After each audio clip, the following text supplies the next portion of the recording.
جیسے کہیں زلزلہ آ گیا، کوئی طوفان آ گیا، کوئی سونامی آ گئی، کوئی جنگ چھڑ گئی، تو یہ اس کے علاوہ ہے۔ جو کہ پچھلے رمضان مبارک کے اندر فلسطین کے اندر وہ 30,000 بندے جو اسرائیلی بربریت کا شکار ہوئے وہ زندہ تھے، لیکن اس رمضان مبارک کے اندر وہ اس دنیا سے چلے گئے۔ تو یہ اللہ رب العزت کا ہمیں شکر ادا کرنا چاہیے۔ اللہ رب العزت نے ہمیں ایک مرتبہ زندگی کے اندر پھر رمضان مبارک عطا فرمایا۔ حضرت ابو ہریرہ رضی اللہ تعالی عنہ روایت کرتے ہیں کہ ایک شخص نے خواب دیکھا۔ خواب یہ دیکھا کہ 2 آدمی ہیں، انہوں نے اکٹھے اسلام لایا۔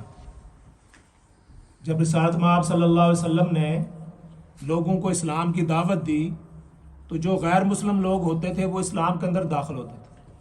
تو کہتے ہیں 2 شخص جو ہیں وہ اکٹھے ایک ہی دن انہوں نے اسلام لایا، لیکن ان میں سے ایک شخص جو ہے وہ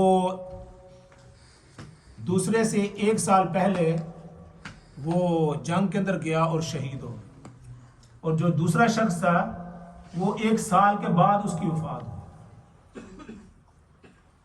2 آدمی سمجھ آ گئی کہ نہیں سب کو؟ 2 آدمی نے اکٹھے اسلام لایا، ایک شخص کی 1 سال کے بعد وفات ہو گئی، وہ کسی جنگ کے اندر گئے اور شہید ہو گئے، اور دوسرے شخص جو ہیں ان کی 1 سال کے بعد وفات ہوئی۔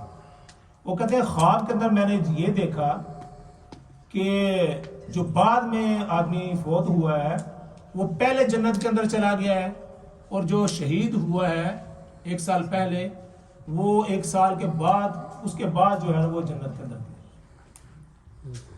تو اس شخص نے جا کر رسول اللہ صلی اللہ علیہ وسلم سے پوچھا، یا رسول اللہ، جو آدمی جہاد کے اندر گیا اور اللہ کے راستے میں اس نے اپنی جان قربان کی شہید ہوا ہے، وہ بعد میں گیا ہے، اور جو 1 سال کے بعد فوت ہوا ہے وہ جنت کے اندر پہلے چلا گیا، تو اس کی کیا وجہ ہے؟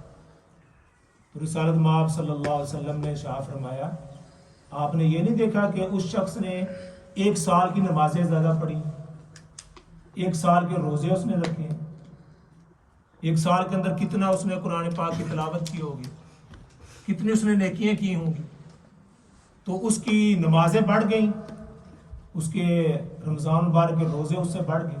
دونوں اکٹھے ہوئے تھے لیکن نمازیں 1 سال کی اس کی بڑھ گئیں، روزے اس کے 1 سال کے بڑھ گئے۔ تو فرمایا اس وجہ سے، اس کی نیکیوں کی وجہ سے وہ جنت میں پہلے چلا گیا۔